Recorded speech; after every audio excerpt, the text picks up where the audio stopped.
I was drinking a little bit, smoking some pot, and then over time, I just became the weed guy in high school. So if you wanted to buy some pot, you came to my house. Hey, I used to rob people. When I was trying to get money for drugs, I would beat the brakes off of people and take their money. That bag of weed turned into a bag of cocaine, then turned into a bag of meth. And then, I was snorting heroin. I even had a deal with a veterinarian where I was trading cocaine for ketamine. I was smoking meth, ungodly amounts of meth. And then I would actually, this sounds crazy, but I would do cocaine to level off, to come back down off the meth. And then I would snort heroin to come off of that. So then I could sleep for a couple of days. I got arrested. I got arrested on a traffic stop, and I had 3 first-degree felonies. One was manufacturing distribution. The other 2 was possession with intent. I was trying to fill a hole. Like, I felt incomplete all the time, and I was trying to fill a hole with whatever the world had to offer, and I found all of it. Whether it was drugs, sex, money, cars, whatever. I had all of that. And the thing about that is all that worldly pleasure and all that stuff, it's totally temporary. Have you ever had a craving for a certain kind of food and nothing else will do? Have you ever needed to hear a certain kind of song because you felt a certain kind of way? Have you ever needed a parent, spouse, or friend because that person was the only person that could give you the comfort that you needed? All of us have these physical and emotional needs that have earthly solutions. However, have you ever felt an emptiness in your soul? And thus far, nothing you have tried can fill that void. Why does the feeling of emptiness occupy so much space? And why do people with full hearts seem to have room for everything and people with empty hearts have room for nothing? Maybe this inner emptiness is simply the door to God. These are the topics that I want to discuss with our guest today as he shares his life change story with us. I'm Eric Hutchinson, and this is the If Nothing Changes podcast. My guest is zooming in from Texas. So, hey, new friend, why don't you introduce yourself to our listeners? My name's Dax Bruner. I am a youth minister in Bonham, Texas at New Zion Baptist Church, recovering addict, father, grandfather. We got a lot going on down here, so... Well, Dex, welcome to my podcast. So glad that you agreed to come here. Why don't you tell us a little bit about your childhood? Where were you born and raised? So I was born in Tulsa, Oklahoma, but I was raised in Owasso, Oklahoma, about 15 miles north. My grandma still lives there. My grandparents moved there in 1952, back when there was nothing there, and now it's about the size of Plano, Texas. It's huge. Funny story. My grandma called me one day months ago and said, Dax, you're not going to believe it. There's a tattoo shop in Owasso. And I laughed because I'm heavily tattooed. And anyway, so it was kind of fun. But I grew up in Owasso, moved my 8th grade year, after my 8th grade year, going into my freshman year of high school to a town called Oakville, Illinois, and graduated high school there. And then the day after graduation, I moved right back to Oklahoma. And so I've been in Texas since 2005. So when you grew up in Oklahoma, did you have any siblings or were you an only child? Nope. I got a younger brother. He's about 6 years younger. Name's Connor. Unfortunately, he is an addict as well. And I have not spoken to him in about 6 years. Oh. So after my way, things kind of went south. And I said, listen, you got to figure this out, and I'm here to help you, but I can't do it while you're using. So I haven't talked to or seen him in a number of years. I'm sorry to hear that. I also had a brother, and I'm 9 years older than him, and he also struggled with drugs and alcohol, and he committed suicide when he was 19. And so that was way back in 1995. But hard time for our family whenever that happened. And so I know that sometimes siblings, you don't have a great relationship with all of your siblings. So anyway, so one brother, you're the oldest, he's the younger one. So what was it like growing up in your home? Did you have a good relationship with your parents, or tell us a little bit about what it was like growing up as a child in your home? Childhood was really great. I mean, it was pretty normal. My dad was a pretty hard man. I mean, he'd whoop you pretty good if you needed it. Sometimes if you didn't. Mom was very motivated, very career focused. Dad he liked to drink. He and Mom divorced when I was 15, and then we kind of lost touch with Dad for about 4 years. I didn't know where he was, but come to find out he was in Florida working construction. So, but anyway, yeah, he and Mom split when I was 15. And that was obviously tough because I needed a dad and I didn't have one. And so, yeah, I mean, childhood before we moved to Illinois was normal and good. And then when we moved, everything just kind of changed. The whole dynamic of my parents kind of changed. It was strange. So did your dad drink before you moved to Illinois? I mean, did you notice that, or did it just become severe or more severe when he got to Illinois? I mean, tell me a little bit about that. So he was a drinker, my whole childhood. I just didn't realize to what extent until I got older, and then realized, well, wait a minute, this ain't right. Like one year, the year we moved, Christmas comes around, and we were supposed to go drive to Oklahoma from Illinois to visit friends, family, and all that, because you got to understand something. I mean, I was a baby, and then I became a teenager and we left. And so that was the end of the world for me. I was like, all my friends are gone. We moved away from my grandparents, and me and my grandpa's relationship was special because I spent a lot of time with him, and I didn't have that anymore either. So we all agreed we were going to drive to Oklahoma Christmas Day. Well, Dad got drunk and passed out the night before, and Mom was like, well, sorry, we can't go. And I was like, what? So yeah, it was just that kind of thing. So what did Dax think about himself as you became an adolescent, and you said your dad left when you were, was it 13 or 15? I was 15. You're 15. Okay. Yep. So there's a lot of stuff that can happen up to that 15 point. So what did you think about yourself? Were you insecure? Were you angry? What was going on inside you? I would say I was a lot of both of those things. So insecure in the sense that when Dad would lash out at me, it made me feel worthless, like I wasn't worth anything. And it was he never came back and said, I'm sorry about that. That did happen, but I was in my 40s when it happened. So I'm going, my whole life thinking, you're just not worth anything. You'll never do this. And I wasn't big enough to play football like he did. So it was all this stuff. And it was always trying to measure up to him. And to be honest with you, I was insecure and angry at him for that. But I was also sad because I just wanted my dad, but I spent a lot of my time trying to prove myself to him. Does that make sense? So a lot of my teenage years, and then really later on in my adult years, I was really striving, and I think subconsciously, to prove myself to my dad. And not only my dad, but there's a list of other people that I thought I had to prove myself to. And let me just say this. I was being who I thought everybody wanted me to be. Okay. And that's a very lonely place and a very sad place to be because you're just not being who God made you to be. How was your relationship with your mom? Did you have a good relationship with her or not so much? Me and my mom were amazing. I looked up to my mom so much. So she taught me work ethic. She taught me how to be kind. She taught me how to be loving.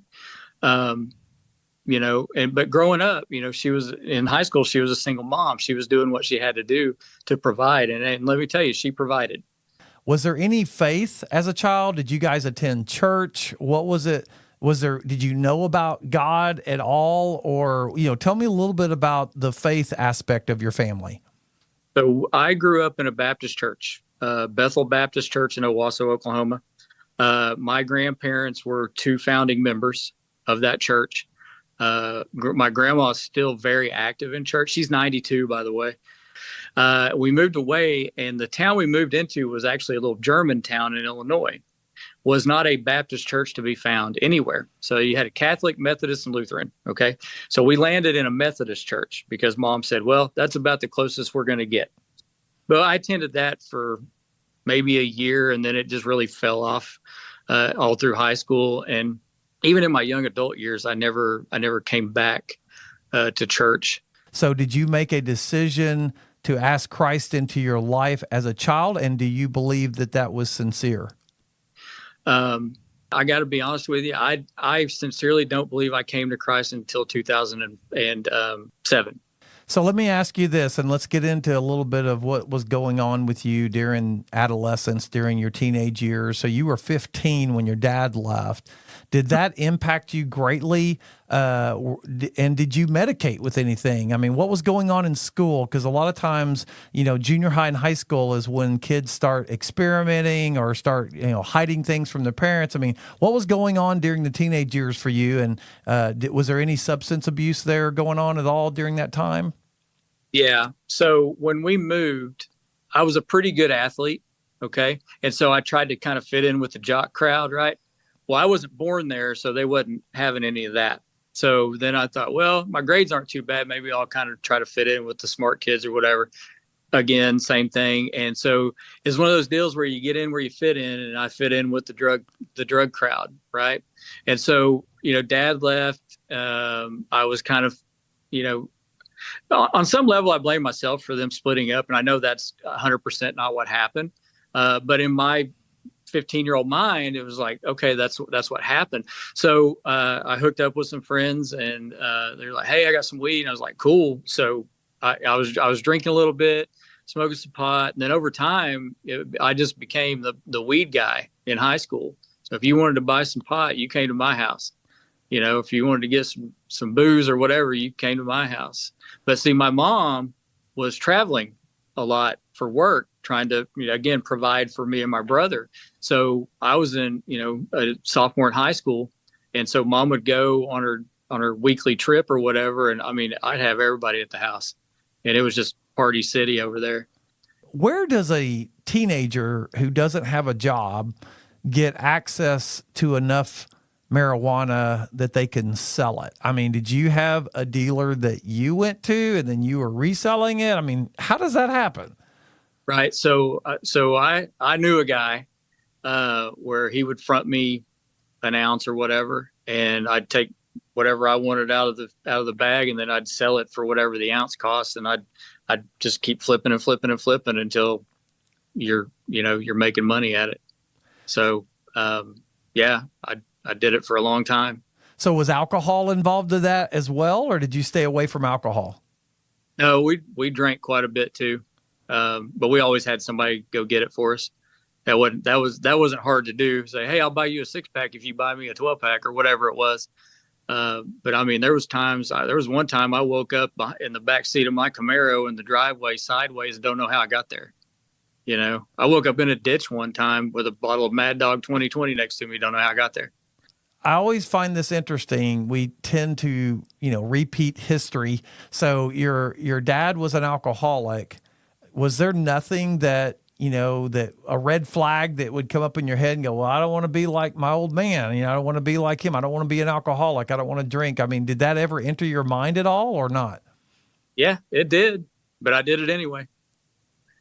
See, in my mind, and I would argue that most addicts think this way, but in my mind, I felt bad, and this would make me feel good.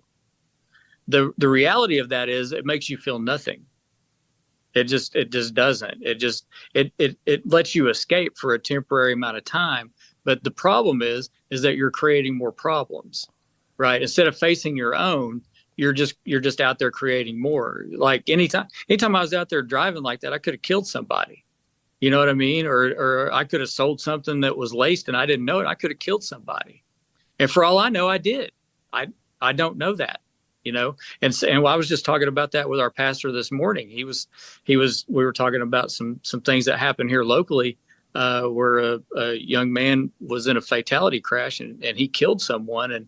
And I brought up, the fact that, hey, I used to rob people. When I was trying to get money for drugs, I would beat the brakes off of people and take their money. And, I don't know if I killed somebody. So let me ask you this. So you're an adolescent, you're kind of, you're involved in all this.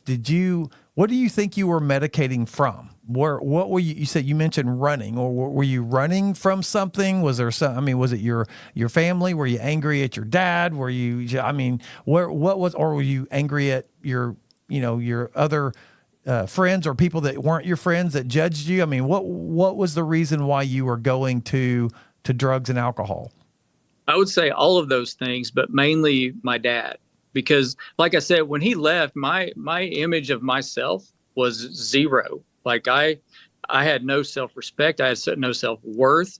I just viewed myself as nothing, I could never live up to who he was. And then, in later years thinking about that, well, I didn't really want to be that. So why did I care so much? Well, because it's your dad, dummy. That's your dad. You want a dad that loves you, that's always there for you, that cares for you. And that's where God comes in.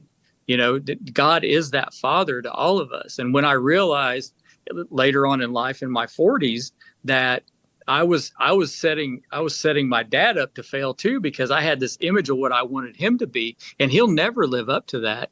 So I can't do that. Same way with the pastor I was talking about, right? We put these people on pedestals, and at the end of the day, Romans 3:23, for all have sinned and fall short of the glory of God. We're all going to fall short, and we're all going to be disappointed if we put all of our everything into people. It has to be God first. You have to glorify God in all of these things, and then everything kind of falls into place as it should. So it sounds like your dad leaving was a major event and major struggle in your life. Would you say that was the hardest thing that you dealt with, as a young adult? The hardest thing that I dealt with was the death of my grandfather. And that came some years after. But I was in my early 20s when he passed away. That was the hardest one, because the relationship I had with him was the dad that I wanted.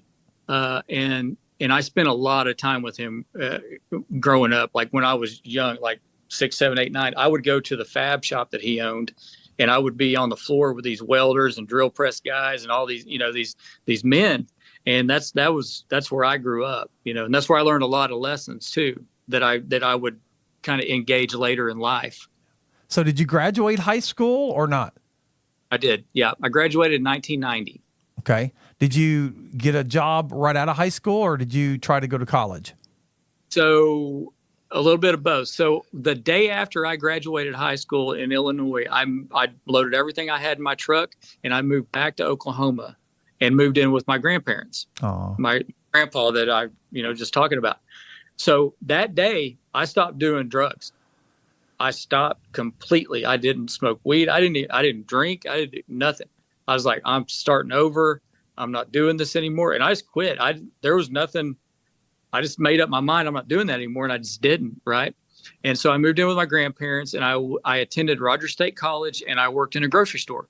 I did not finish my degree at Rogers State. I got that later on after my oldest daughter was born.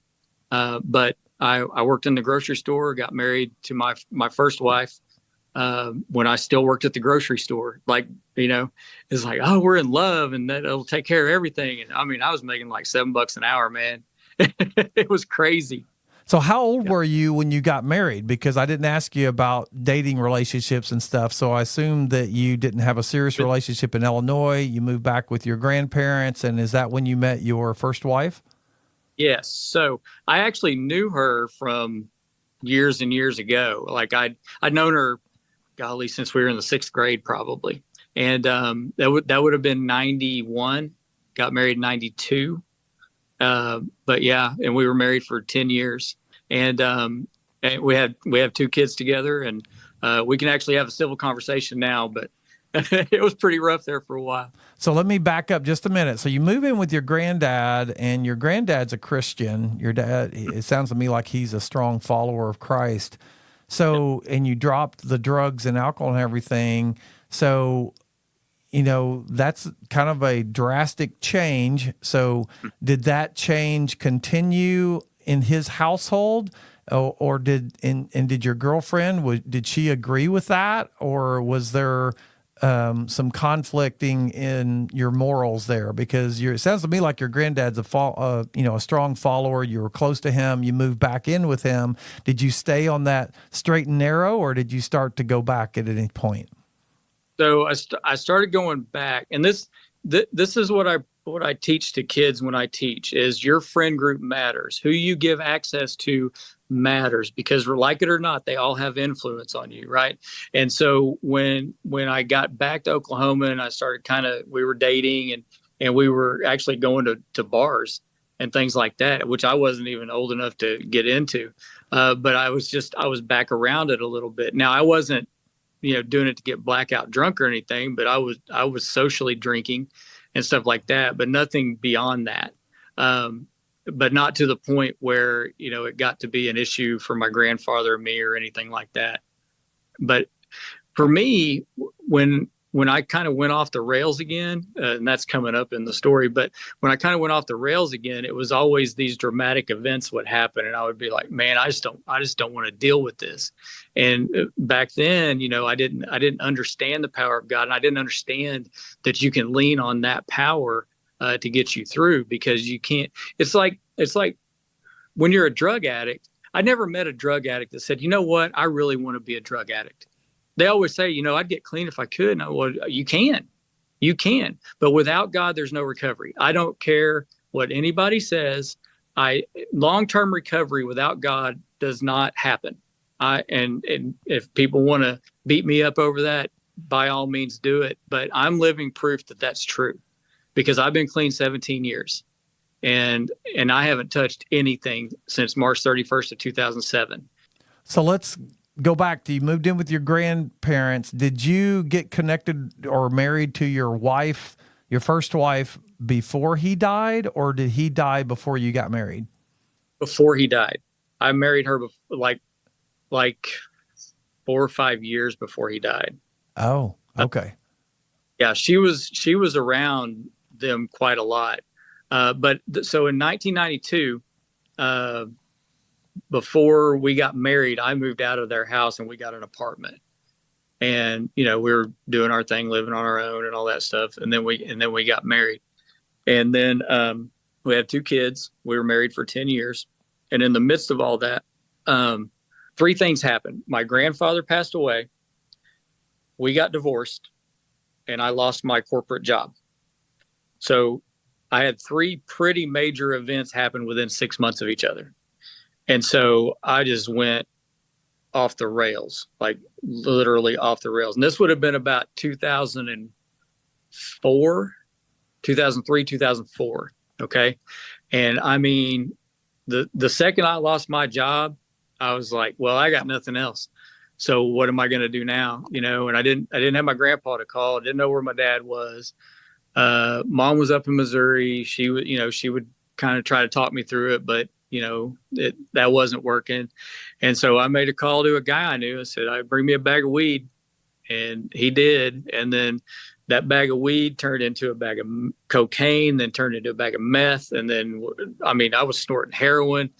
I even had a deal with a veterinarian where I was trading cocaine for ketamine.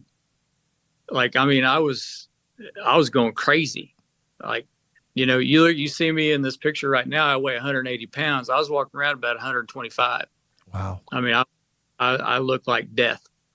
At what point did you say, or would you say now, that you became an addict? At the point I made that phone call to get that bag of weed.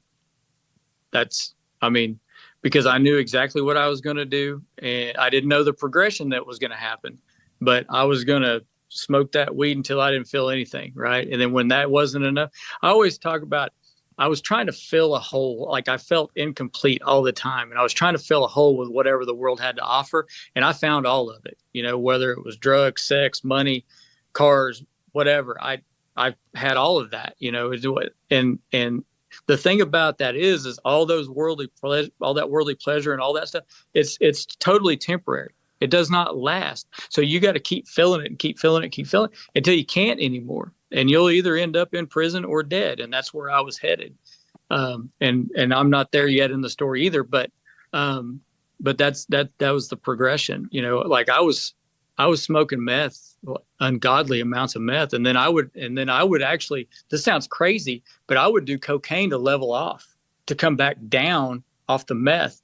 And then I would snort heroin to come off of that. So then I could sleep for a couple of days. Wow. So how long of a time period, and did you get back into dealing as well, or did you stay out of that realm? Yeah, no, I jumped right into it. So here's how that went. So I'm still in Oklahoma at this point, right? And I've got a divorce pending. I've just buried my grandfather. I don't have a job. I'm addicted. Like I'm blowing every day. There's no prospects for a job because I'm chasing drugs all the time. And so in 2005, I did what any normal person would do. And I just packed everything I had in a $300 car and I moved to Texas. It was crazy, right? I mean, I was running away from my problems. I wasn't facing anything. And I just thought in my crazy brain that if I ran away from it, it wouldn't follow me and wouldn't find me. And so I moved in with my brother who lived down here in Rockwall, Texas. And the problem is that he's an addict too, and he's already connected.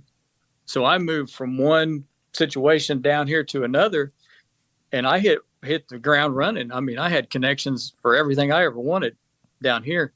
And so, no job. I just came down. And so I started selling to support what I was using and put a little gas in the car. And then over time, I'm out. I mean, every time I get in a car or walk out the door, I'm committing a felony because of everything I've got on me. And then in October of 2006, I got arrested.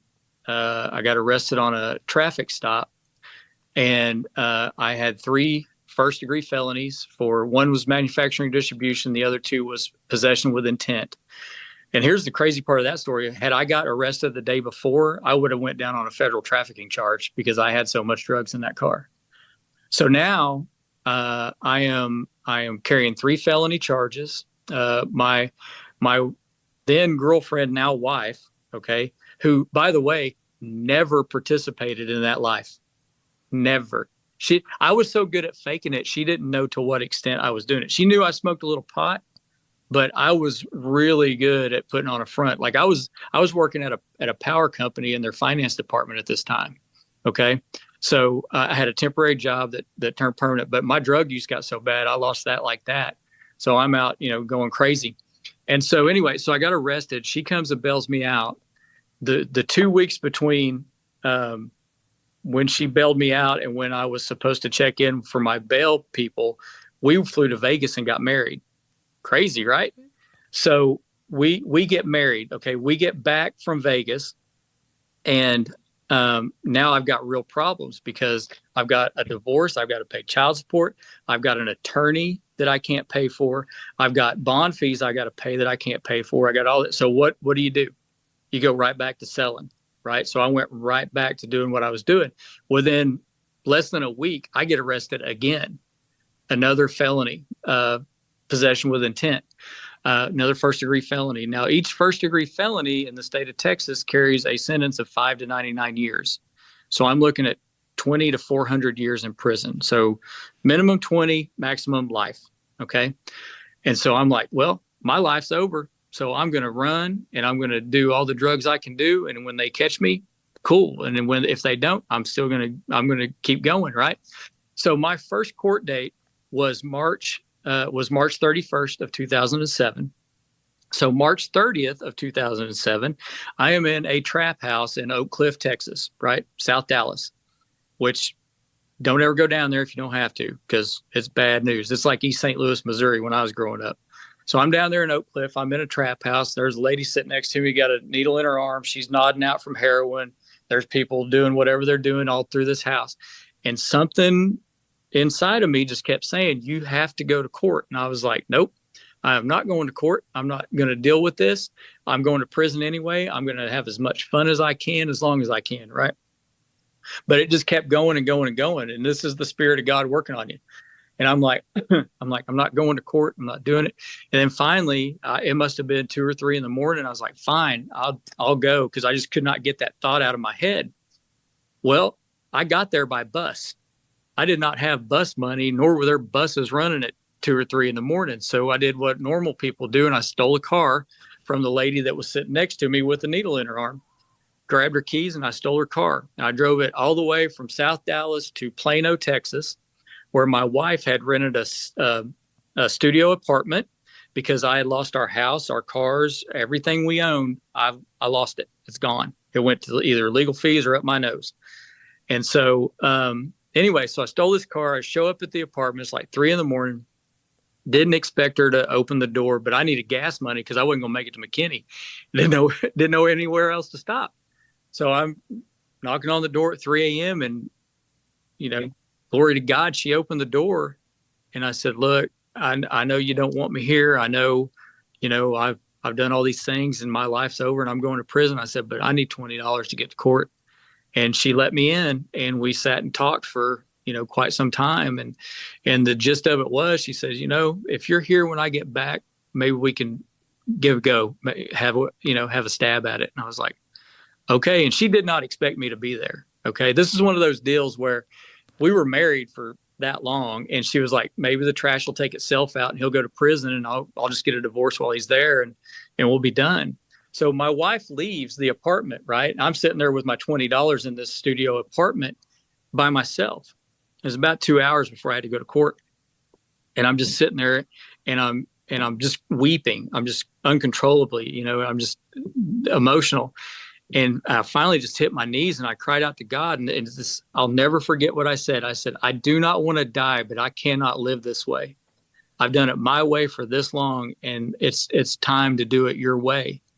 And I didn't make a deal with him. I didn't say, if you're real, you'll do this, because that's not how God works. So if you're thinking that way, don't do that, right? You don't make deals with God. God does what God wants to do. And if you come to him and your motives are pure, and you go to him intentionally with the expectation that he'll answer according to his will, he'll answer your prayer. And my prayer was, I don't want to die, and I can't live this way anymore.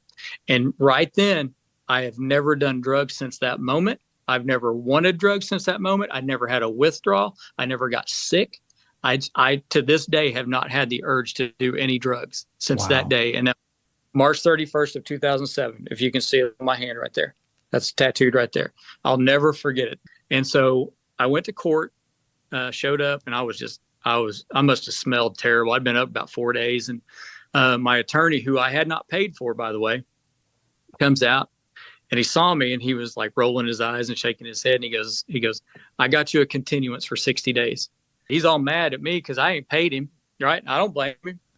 I owed the guy $5,000. I was like, I ain't got $5, man. And I thought, wow, that's something. So anyway, I signed the continuance thing. He says, you got 60 days and you need to find another attorney. I was like, well, shoot. Okay. So I get in the car that I stole, right? I drive it all the way back to the trap house. Okay. Drop it off. They never knew it was gone. Right. It was crazy. So I dropped the car off. I jump on a bus, take it to the DART train, because I don't have a driver's license even. Okay. Get on the DART train. The DART train goes right past the apartment where my wife was. I'm there within, she came an hour after I got there. So I'm there. So I held up my end of what she said. And we've been together for almost 20 years. And so anyway, so I get in the apartment, and I just passed smooth out. I slept for about 2 days. And I just, I got up. And again, no desire to do drugs, nothing like that. And so I started looking around, because I still got to get an attorney. I still got to take care of my stuff. But now I'm willing to face it, because I know I can lean on God and he'll provide what I need. So my big idea was, back then when you went through temp services, they didn't run background checks. They rarely drug tested you. It was a temp job. You go in and do your thing, right? So I was just going to do temporary jobs so I didn't have to be real honest on my applications. And so I got a job, a 90-day assignment at the corporate office of Motel 6.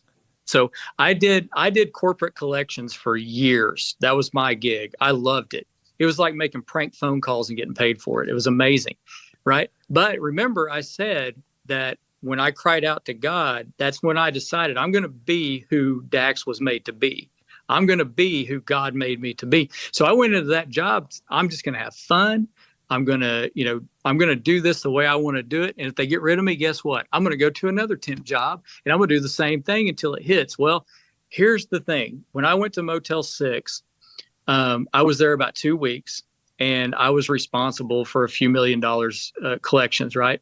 Within that 2-week period, we had all of that delinquency cleaned up. Everything was, they'd never seen anything like it. And so my boss, her name's Loretta Riley, and I love her, and we're still friends to this day. But Loretta called me down to her office, and that was never a good thing. She was like, "Come on down here. I need to talk to you." I was like, "Nope, I don't want to talk to you." Because, people thought she was mean. She was a big teddy bear.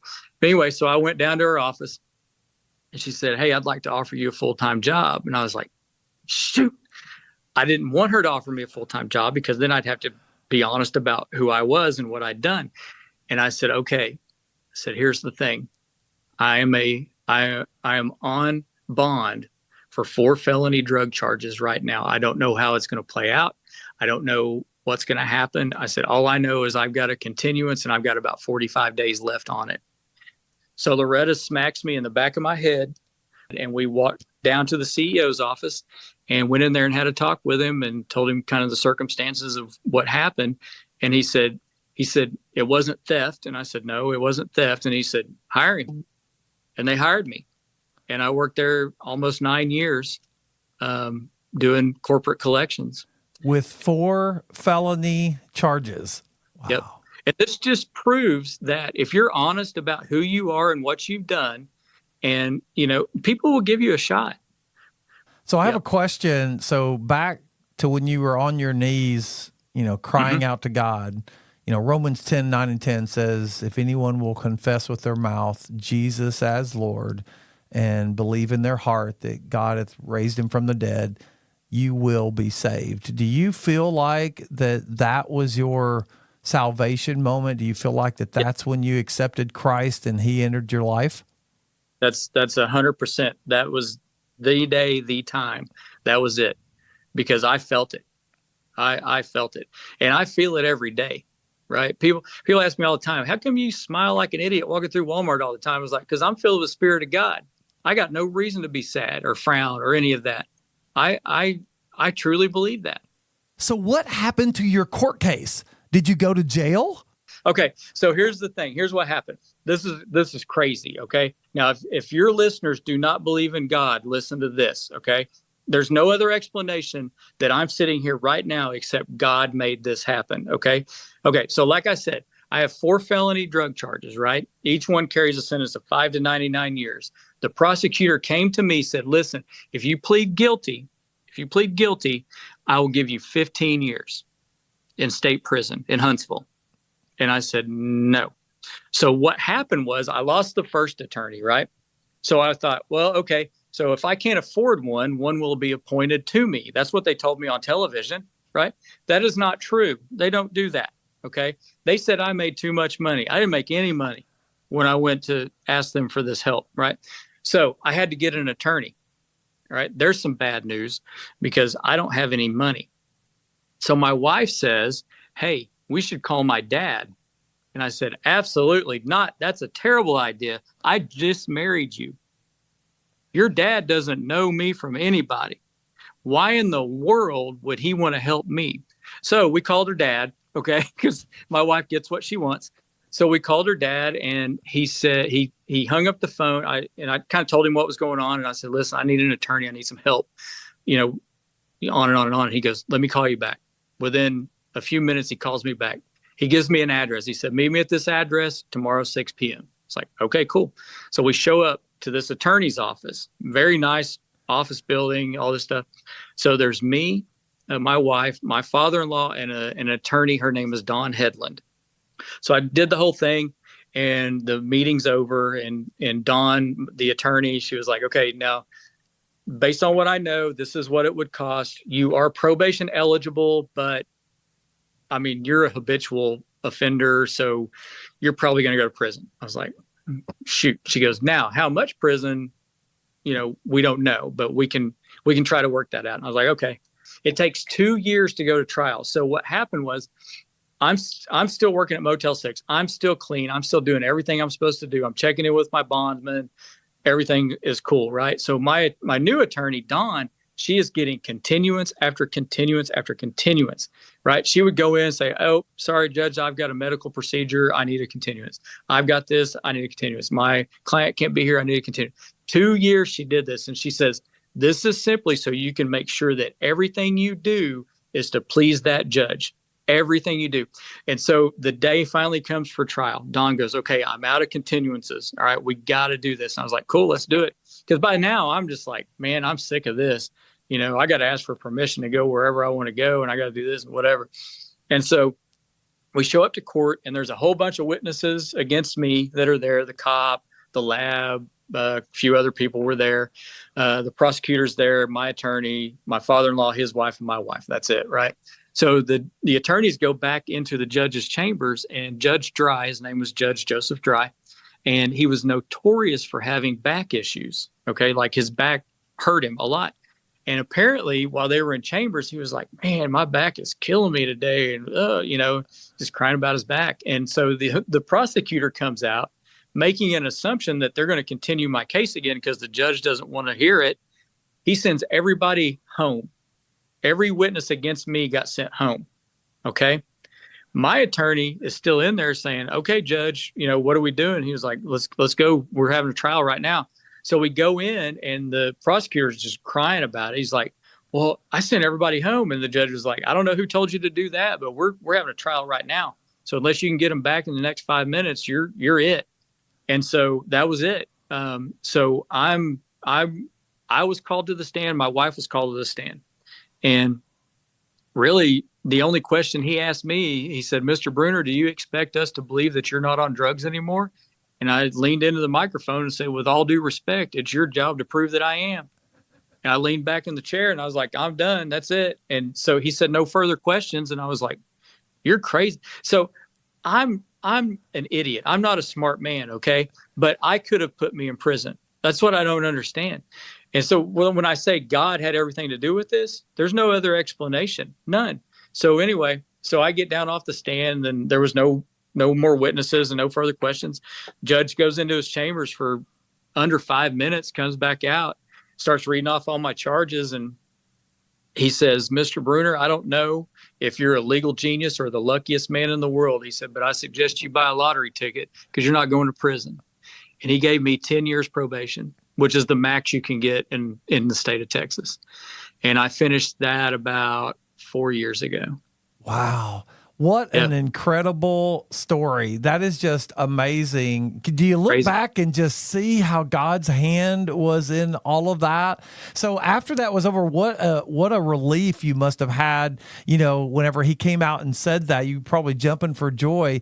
Did you ever stop though and say, God, I'm yours. What do you want me to do? Gosh, tell me about after the trial. What happened? So while he was reading my sentencing, I fell. My legs gave out. Like I was prepared to go for 10. I was prepared to go for 10 years.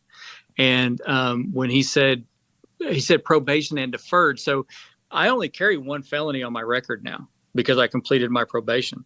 But that last one, he told me, he laughed and he said, I can't do the last one because you were habitual. He said, if you would have gotten all 4 at the same time, I would have just deferred all of them. I was like, are you kidding me? So anyway, so after that, we went, and obviously we celebrated, we went and ate Mexican food because that's what you do. And I called my boss, Loretta, and I was like, hey, I'll be there tomorrow. And she was like, you could hear the whole office just screaming and going crazy. And, it was awesome. And so in the midst of all of that, kind of reality started setting in on me as well, is that, if something goes wrong, what am I going to do, with my job and all that stuff? Because, God always provides for me. But he also provides opportunity to do some other things. So what happened was I went back to work at Motel 6, just like I had been for years, and with the same zeal and all that stuff. But I was, for whatever reason, I kept thinking, man, if this goes south, what am I going to do? So we started a business making ink pens and selling them on the internet. It's ridiculous when you say it and when you hear it, but that's what we did. And we were selling bullet pens made out of 308 shell casings. So while I'm working at Motel 6, I learned how to make ink pens, and I was really passionate about it. I wasn't really worried so much about making money, but was making art. Okay. And when I focused on that, the money would just come. And so we did our little stint at our gun shows. And so my daughter, Taryn, my oldest, she came down when she was 15, and she was on her phone doing what teenagers do now and looking at her phone like this. And I was like, what are you doing? You're supposed to be visiting with your dad, because I'm cool. And so anyway, she goes, I'm looking at Instagram. And I was like, well, what's Instagram? And she said, well, it's a social media where you post pictures and people see it, and it, does all this. And she goes, it'll be good for your pen business. And I was like, okay. So she helped me set up a page that night.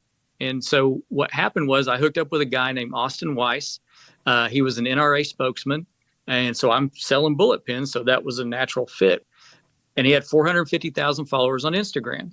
And so I sent him 5 ink pens, 5 bullet pens. I said, keep 2 of them, give away 3, and just make the deal where, if you follow my page, mention somebody, blah, blah, the whole thing.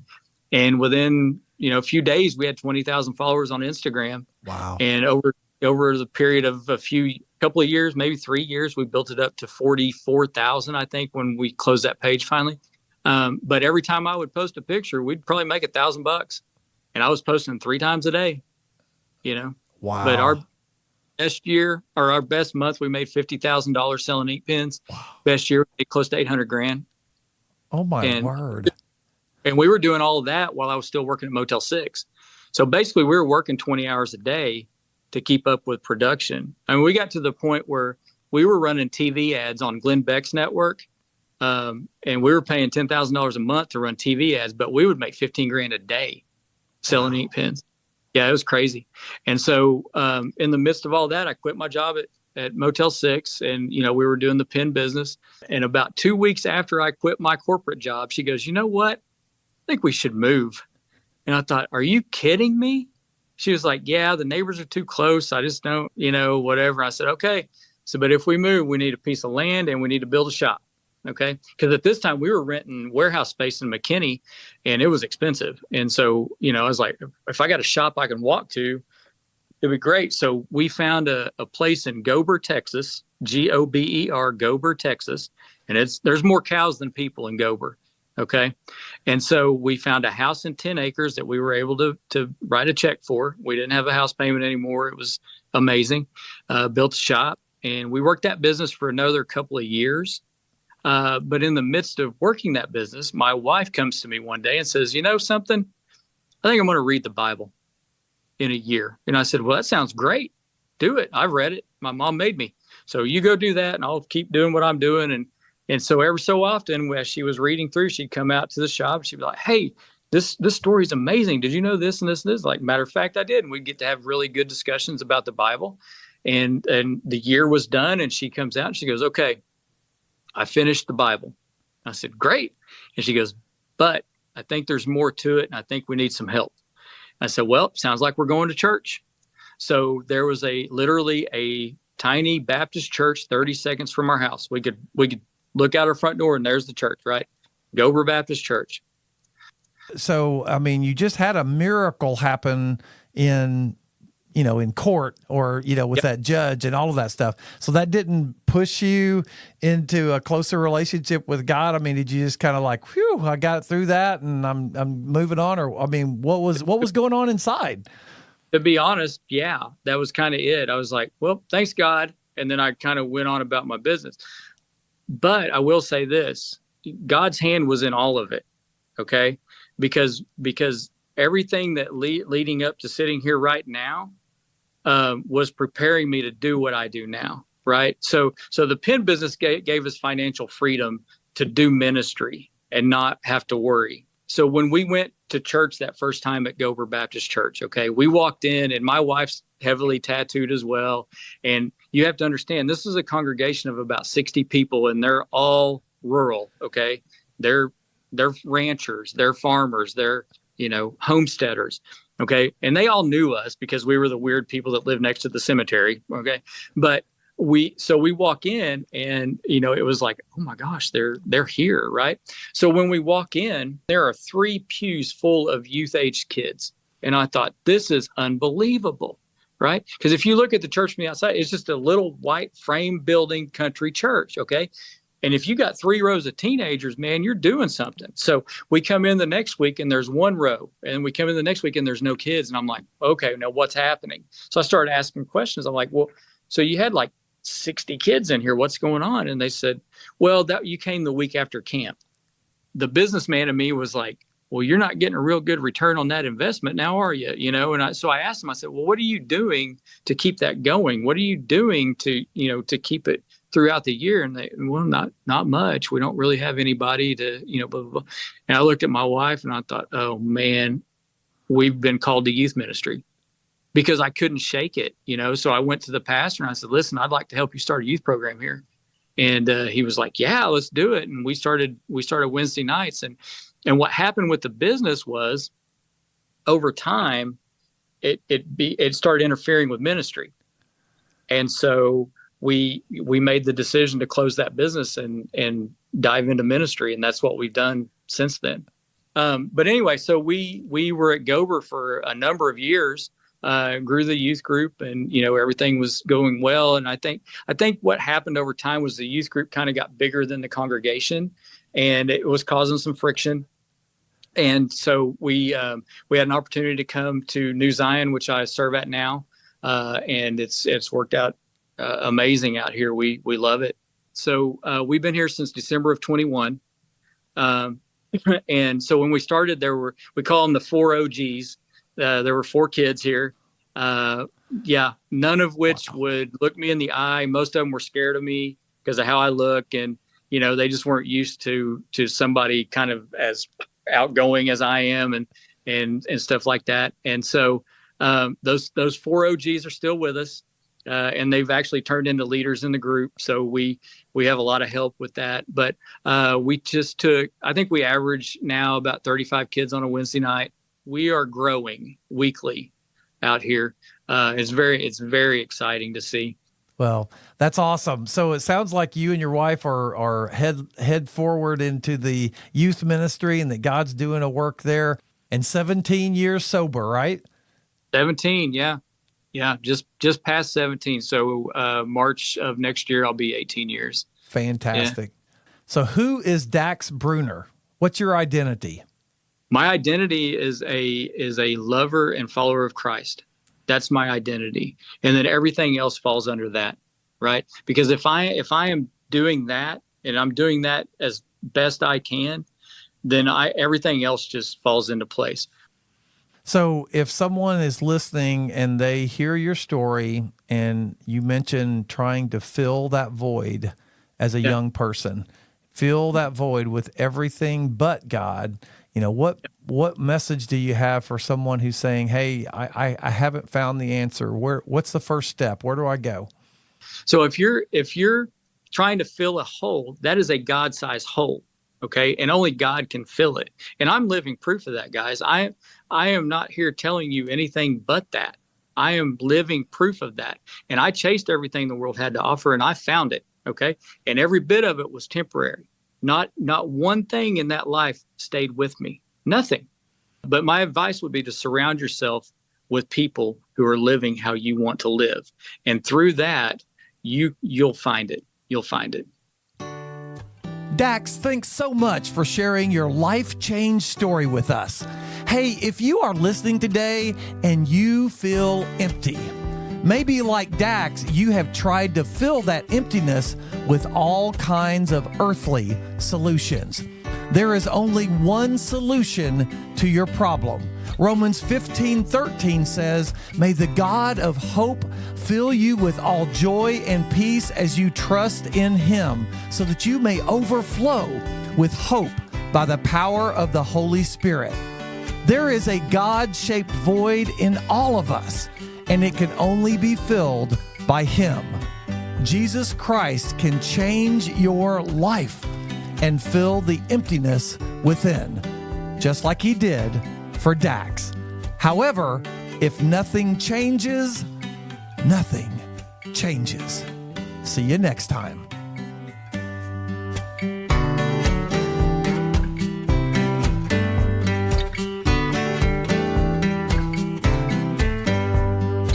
Hey, if you are still listening and you liked this podcast, I want to encourage you to listen to previous episodes because they will help to inspire change in your life.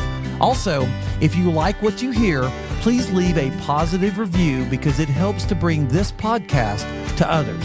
But no matter what, may God bless you and may God bring positive change to your life.